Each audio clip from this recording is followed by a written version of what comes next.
Isang kahangahangang kabayanihan ang ipinamalas ni na Police Corporal Daryl Cañete at Patrolman Kim Jasper Alarca ng 13 Martires City Component Police Station matapos silang agad tumugon sa isang lalaking humihingi ng saklolo habang sila ay nagsasagawa ng regular na pagpapatrolya sa Barangay San Agustin, 13 Martires, Cavite nitong Miyerkules ng tanghali, Setyembre 24, taong kasalukuyan. Bandang alas 11 ng umaga, dalawang lalaki ang lumapit sa mga pulis.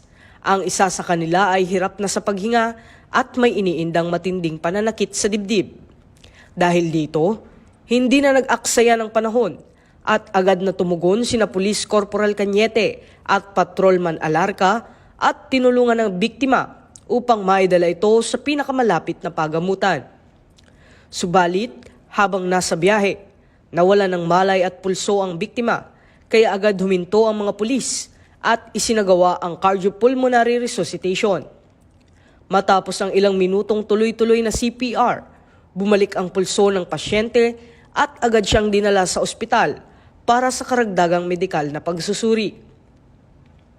Ang kabayanihan at malasakit na ipinakita ni Police Corporal Cañete at Patrolman Alarca ay malinaw na patunay ng tunay na diwa ng serbisyo publiko. Ang kanilang mabilis na aksyon ay hindi lamang nagligtas ng buhay, kundi nagpakita rin ng dedikasyon at dangal bilang mga alagad ng batas. Isang halimbawa ng makabagong pulis na may puso at tunay na nagsisilbi sa bayan.